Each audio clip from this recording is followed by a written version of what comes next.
Hello students, तो अब हम लोग देखेंगे 2.1.2 पाइथागोरस थ्योरम। उसका प्रैक्टिस सेट हम लोग देख रहे हैं 2.2। तो इसमें सबसे पहला क्वेश्चन है आपको कि फाइंड करो कि ये पाइथागोरस ट्रिपल है कि नहीं है। तो मैंने यहाँ पे 2.2 का पहले क्वेश्चन के कुछ एग्जांपल्स लिए हैं, जिसमें मैं आपको बताऊंगा कि कैसे पाइथागोरस थ्योरम पाइथागोरस ट्रिपल है या नहीं है फाइंड करते हैं। ठीक है, कैसे फाइंड करते हैं बताता हूँ। तो सबसे पहले क्या करो कि जो भी नंबर्स आपको दिए उसमें से जो सबसे बड़ी साइड है उस साइड का स्क्वायर निकाल लो। तो उस साइड के स्क्वायर को आप लिखोगे। ठीक है, तो यहाँ पे सबसे बड़ा साइड 5, तो उसका स्क्वायर वो इक्वल आना चाहिए बाकी दोनों साइड के स्क्वायर के एडिशन कितना, यानी कि 3 का स्क्वायर प्लस 4 का स्क्वायर आना चाहिए। आप क्या करोगे फिर 25 आ जाएगा, 5 का स्क्वायर वो लिख लोगे, 3 का स्क्वायर आ जाएगा 9 प्लस 4 आ जाएगा 16। तो आप यहाँ पे लिखोगे 16 प्लस 9 हो जाएंगे 25, और आपको इधर साइड में भी 25 मिला है। जब आपका L H S equal to R H S आ जाता है, इसका मतलब क्या है, ये पाइथागोरस ट्रिपल है। It is Pythagoras triple. आप यहाँ पे लिख के आंसर कंप्लीट करोगे। नेक्स्ट यहाँ पे सबसे बड़ा नंबर कौन सा है 27। तो 27 का आप लोगे स्क्वायर प्लस सॉरी वो इक्वल होना चाहिए किसके, दोनों साइड के स्क्वायर के एडिशन कितना, यानी कि 24 का स्क्वायर प्लस 10 का स्क्वायर। ठीक है, आप 10 का स्क्वायर प्लस 24 का स्क्वायर भी लिख सकते हो। तो 27 का स्क्वायर आ जाता है 729, 24 का स्क्वायर आपका आता है 576, और 10 का स्क्वायर जैसे कि आपको पता है 100 आता है। अब देखो यहाँ पे अगर आप एडिशन करते हो तो कितना मिलता है 676, जो कि 729 के इतना नहीं है, यानी L H S equal to R H S आ रहा है क्या, नहीं। इसका मतलब ये जो नंबर है 10, 24, 27 ये क्या है, पाइथागोरस ट्रिपल नहीं है। ठीक है, तो ये हमारे दो क्वेश्चन हम लोगों ने ये सॉल्व कर लिया। तीसरा क्वेश्चन सॉल्व करते हैं। यहाँ पे हम लोगों को सबसे बड़ा नंबर दिया है 61 का आप स्क्वायर निकालोगे और वो इक्वल होना चाहिए बाकी दोनों के स्क्वायर के एडिशन के। तो क्या होगा 11 का स्क्वायर प्लस 60 का स्क्वायर।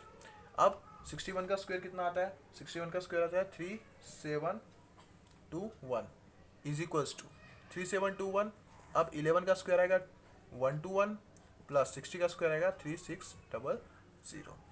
अब यहाँ पे देखो एडिशन करो, 3721 एज इट इज लिख लिया मैंने। अब यहाँ पे देखो 1 प्लस 0 1, 1 प्लस 2 0 प्लस 2 2, 6 प्लस 1 7, और ये 3 एज इट इज। तो देखो 3721 दोनों साइड में आ रहा है, तो ये क्या रहेगा हमारा पाइथागोरस ट्रिपल रहेगा। तो ये दो क्वेश्चन में जो हम लोगों ने वैल्यू ली थी वो पाइथागोरस ट्रिपल थी, और ये जो वैल्यू है ये पाइथागोरस ट्रिपल नहीं है। फाइंड कैसे किया, अगर L H S equal to R H S आ जाता है तो आपका पाइथागोरस ट्रिपल है, नहीं आता है तो नहीं है। सबसे पहले उसका आपको क्या करना है, स्क्वायर निकालना है और वो इक्वल करना है बाकी दोनों साइड के स्क्वायर के। आप इस तरह से ये क्वेश्चन सॉल्व कर सकते हो। चलो नेक्स्ट क्वेश्चन देखते हैं। तो स्टूडेंट्स ये हमारा नेक्स्ट क्वेश्चन है। यहाँ पे हम लोग को फाइंड करने को कहा गया है कि आप फाइंड करो एन क्यू कितना होगा। तो ये कैसे फाइंड करेंगे, तो देखो एन क्यू जो है वो परपेंडिकुलर है एम पी के ऊपर, और जब भी परपेंडिकुलर वाला क्वेश्चन आता है तो आपको याद रखना कि यहाँ पे ज्योमेट्रिक मीन से ही आप परपेंडिकुलर की वैल्यू फाइंड करोगे। तो ज्योमेट्रिक मीन थ्योरम यहाँ पे लगाओगे। तो ज्योमेट्रिक मीन थ्योरम क्या कहता है, ज्योमेट्रिक मीन थ्योरम ये क्या कहता है कि जो आपका परपेंडिकुलर है उसका स्क्वायर, यानी कि एन क्यू का स्क्वायर, वो इक्वल रहेगा उस जिस पे पेंडुलम वो गिरा है उसके दोनों साइड पे, यानी कि P Q P Q into Q M के बराबर रहेगा। तो P Q into Q M आप यहाँ पे लिख दोगे। तो एन क्यू की वैल्यू फाइंड करनी है, तो पी क्यू कितना है आपका 9 है, 4 है, तो आप यहाँ 4 लिखोगे, इंटू क्यू में आपको दिया है 9, यहाँ पे आ जाएगा आपका 36। ठीक है, तो आपको क्या चाहिए एन क्यू चाहिए, और यहाँ पे एन क्यू का स्क्वायर दिया है, तो आपको क्या करना पड़ेगा स्क्वायर रूट दोनों साइड में लेना पड़ेगा। तो यहाँ पे आप लिखोगे taking square root on both side. ऐसा करने से दोनों साइड में आपको स्क्वायर रूट लेना है। तो इसके ऊपर स्क्वायर रूट लगाओगे तो ये इसका स्क्वायर हट जाएगा और ये बच जाएगा एन क्यू, और इसके ऊपर स्क्वायर रूट लगाओगे तो ये आ जाएगा अंडर रूट ऑफ 36। अब आपको पता है कि अंडर रूट ऑफ 36 कितने आता है,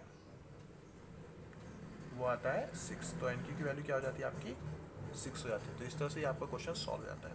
नेक्स्ट क्वेश्चन ठीक है, चलो नेक्स्ट क्वेश्चन पे चलते हैं स्टूडेंट। तो इस क्वेश्चन में आपको पूछा गया है कि क्यू आर ना है, ठीक है। तो क्यू आर की वैल्यू आपको पूछी गई है, यहाँ पे आपको क्यू आर फाइंड करना है, यहाँ तक का डिस्टेंस कितना है। पर याद रखो यहाँ पे क्या क्या दिया है, पी एम दिया है। पी क्या है, परपेंडिकुलर है क्यू आर के ऊपर। जब भी ऐसा परपेंडिकुलर वाला क्वेश्चन आता है तो हमको ज्योमेट्रिक मीन, ज्योमेट्रिक मीन लगाने से क्या होगा, ये हमको दिया है, ये दिया है हमको, ये फाइंड हो जाएगा। यहाँ से यहाँ तक के डिस्टेंस को हमको पहले फाइंड करना है ज्योमेट्रिक मीन से। ये जैसे ही फाइंड होता है हम क्या करेंगे, उसको ऐड कर देंगे एम क्यू के साथ, क्योंकि हमको फाइंड क्या करना है, क्यू आर, ये फाइंड करना पड़ेगा। और उसके बाद Q M plus M R करके हमको क्यू आर की वैल्यू मिल जाएगी। तो सबसे पहले क्या लगाओगे आप, ज्योमेट्रिक मीन का थ्योरम, ठीक है, by geometric mean theorem. Geometric mean theorem क्या कहता है कि जो परपेंडिकुलर साइड है यानी कि पी एम, उसका स्क्वायर जो रहेगा वो दोनों जिसके ऊपर वो परपेंडिकुलर गिरा है उसके दोनों साइड के मल्टीप्लीकेशन के इतना रहेगा, यानी Q M into M R, ठीक है। तो अब यहाँ पे आपको दिया है पी एम की वैल्यू दी है, पी एम की वैल्यू है 10 जिसका निकलेगा स्क्वायर, क्यू एम की वैल्यू दी है आपको 8 इंटू एम आर की वैल्यू आपको फाइंड करनी है, ठीक है। तो 10 का स्क्वायर आपको पता है 100 होता है, और 8 इस साइड में मल्टीप्लीकेशन में, दूसरे साइड आएगा तो वो डिवीजन हो जाएगा 100 के, यहाँ बचेगा सिर्फ एम आर। 8 को 100 को डिवाइड करेंगे तो क्या होगा, एम आर की वैल्यू आ जाएगी 12.5, ठीक है। और जब 12.5 आ जाएगी तो आपको सिर्फ एम आर नहीं पूछा है, आपको क्या पूछा है, टोटल क्यू आर। तो क्यू आर क्या है, Q R is equals to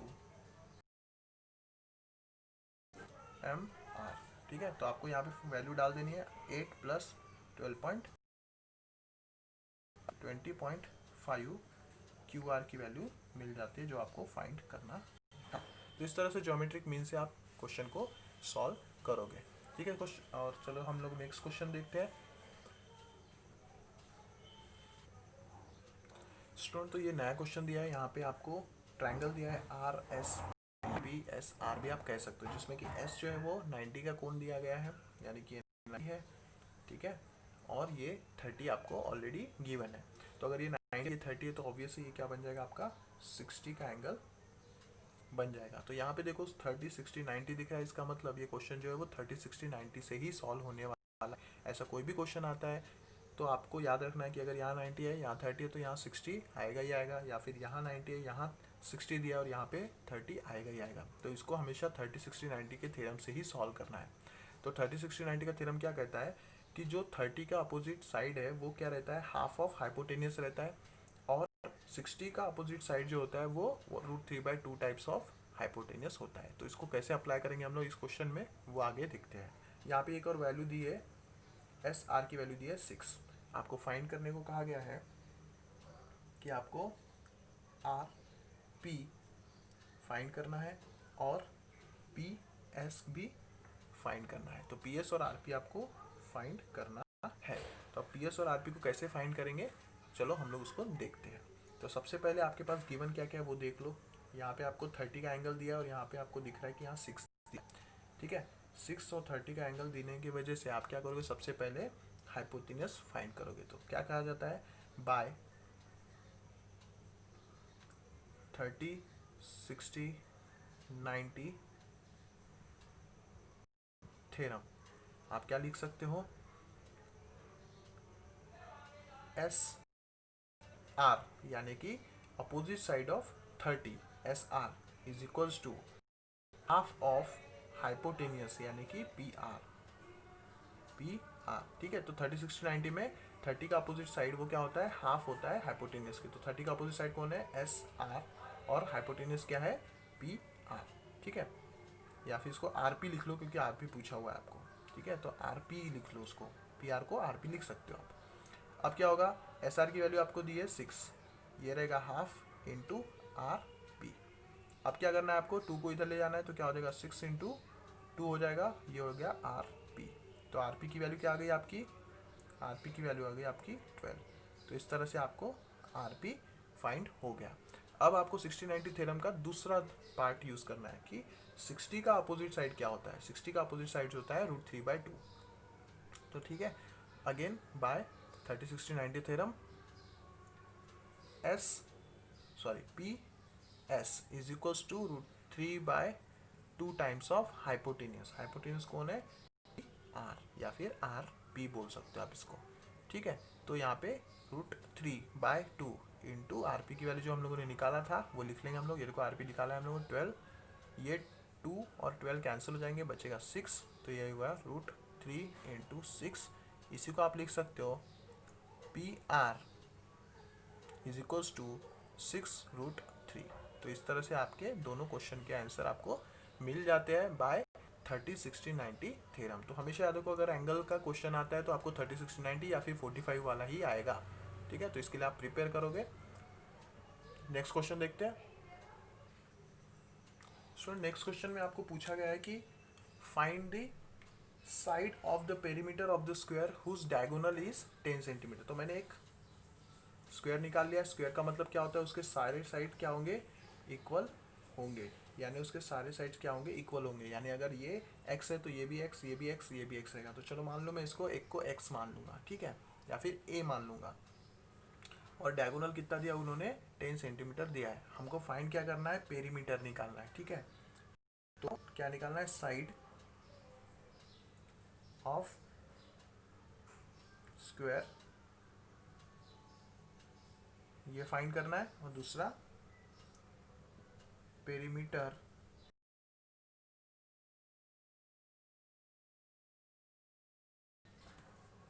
तो सबसे पहले आप फाइंड करोगे साइड ऑफ स्क्वायर, जिसमें आपको दिया गया है 10 क्या? हाइपोटेनियस, यानी कि डायगोनल। अब देखो स्क्वायर होता है, सारे एंगल जो होते हैं वो 90 के होते हैं। ठीक है, ठीक है। अब हम क्या करेंगे? यहाँ पे ये ट्रायंगल कंसीडर करेंगे। कौन सा? ये वाला। ठीक है, यहाँ पे आप ये ट्रायंगल कंसीडर कर सकते हो, ए डी और सी। यहाँ पे ए डी में से ए सी क्या है? आपका डायगोनल दिया था 10 सेंटीमीटर, तो आप 10 सेंटीमीटर ले लोगे और ये इक्वल साइड्स रहेंगे। ठीक है, और ये कौन? क्योंकि ये स्क्वायर है। ठीक है, तो अब मान लो कि आपने ए डी को अगर एक्स कंसीडर किया है, ठीक है, तो ये भी क्या हो जाएगा? ये भी आपका एक्स हो जाएगा। जो राइट स्क्वायर होता है उसके दोनों साइड क्या होते हैं? सेम होते हैं। तो अब यहाँ पे आप अप्लाई करोगे Pythagoras theorem. By Pythagoras theorem आप क्या लिख सकते हो? क्या लिख सकते हो? हाइपोटेनियस का स्क्वायर यानी कि ए सी का स्क्वायर इज इक्वल्स टू कितना होगा?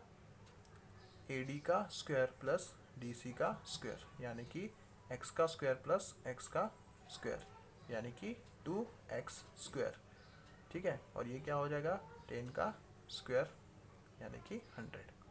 फिर आप क्या करोगे? 2 को इधर लाओगे तो 2 इधर आएगा तो क्या होगा? 100 डिवाइड आएगा, यहाँ आ जाएगा x²। ठीक है, आपका x की value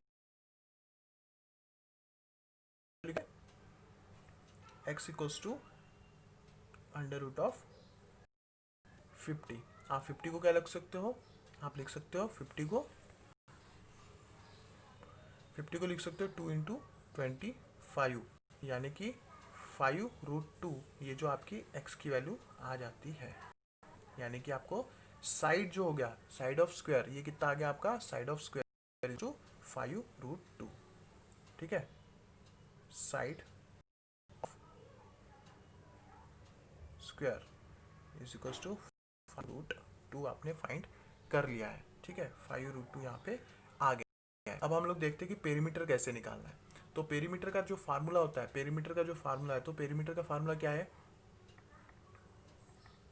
perimeter of square is equals to होता है 4 टाइम्स ऑफ साइड। ठीक है, यानी कि 4 × 5√2, यानी कि 20√2। तो 20√2 आ गया आपका पेरीमीटर और 5√2 आ गया आपका साइड। तो इस तरह से आप क्वेश्चन को सॉल्व कर लोगे। बहुत इजी क्वेश्चन था, बस थोड़ा सा उन्होंने घुमा के पूछा था। नेक्स्ट क्वेश्चन देखते हैं। तो स्टूडेंट नेक्स्ट क्वेश्चन में आपको दिया गया है, पूछा गया है कि डायगोनल ऑफ रेक्टेंगल। ठीक है, आपको फाइंड करना है डायगोनल ऑफ रेक्टेंगल जिसमें लेंथ जो है रेक्टेंगल की वो जी है आपको 12 सेंटीमीटर, सॉरी 35 सेंटीमीटर लेंथ दी है और 12 सेंटीमीटर आपको विड्थ दे रखी है उन्होंने, ठीक है। विड्थ आपको 12 सेंटीमीटर दिया है और लेंथ दिया है आपको 35 सेंटीमीटर। तो बहुत इजी क्वेश्चन है, इसको आप सीधे इस तरह से एक डायग्राम बना लोगे। आप डायग्राम में ए बी सी डी एक रेक्टेंगल ले लोगे, लेंथ लिख लोगे 35 और लिख लोगे विड्थ उसका 12। अब जैसे कि आपको पता है कि जो भी रेक्टेंगल होते हैं उसमें क्या होते हैं, एंगल कितने होते हैं, 90 के होते हैं। फिर वो किसी भी टाइप का रेक्टेंगल क्यों ना हो, उस टाइम आपको 90 का ही एंगल मिलेगा। तो रेक्टेंगल का एंगल ये वाला ट्रायंगल कंसीडर करेंगे, उसमें पाइथागोरस लगाएंगे और डायगोनल आपको इजीली मिल जाएगा। तो ये क्या करो आप लोग ये ट्रायंगल ले लो, ठीक है। ये हो जाएगा आपका बी सी डी, ठीक है। उसमें से ये 35 सेंटीमीटर है और ये 12 सेंटीमीटर है, ठीक है। तो अब क्या करोगे, आप यहाँ पे लगाओगे पाइथागोरस बाय पाइथागोरस थ्योरम के हिसाब से क्या होगा, यानी कि हाइपोटेनस का स्क्वायर यानी कि बी डी का square is equals to B C square plus C D का स्क्वायर, ठीक है। बी सी का स्क्वायर यानी क्या होगा, 35 का स्क्वायर प्लस 12 का स्क्वायर। 35 का स्क्वायर आपका कितना आता है, आपका आता है 35 का स्क्वायर 12 टू 5, आप इसको कैलकुलेट कर लोगे, प्लस 144, ठीक है। तो B D square is equals to, इन दोनों का एडिशन कितना आ जाएगा, इन दोनों को ऐड करो आप लोग, आपका आंसर आएगा 1369। 1369 किसका स्क्वायर है, आपको पता है 37 का स्क्वायर 1369 आता है। तो आप क्या करोगे, square root on both side लोगे, taking root on both side. इससे क्या होगा, आपको यहाँ पे बी डी की वैल्यू मिल जाएगी अंडर रूट ऑफ 1369, यानी कि बी डी कितना आ गया आपका, बी डी आ गया आपका, आपकी बी डी की वैल्यू आ जाती है, बी डी इक्वल्स टू आ जाता है आपका 37 सेंटीमीटर। तो इस तरह से आपका क्वेश्चन हो जाता है सॉल्व। और बी डी क्या है आपका, बी डी आपका डायगोनल है, ये देखो डायगोनल ऑफ रेक्टेंगल क्या था हमारा, बी डी था, की वैल्यू 37 सेंटीमीटर मिल जाती है, ठीक है। ये सारे क्वेश्चन समझ में आए हैं, अगर आपको ये क्वेश्चन समझ में आए हैं तो आप मुझे बताओ, अगर कोई क्वेश्चन नहीं समझ में आया तो मुझे कमेंट में बताना, हम वो क्वेश्चन सॉल्व करेंगे। Thank you very much.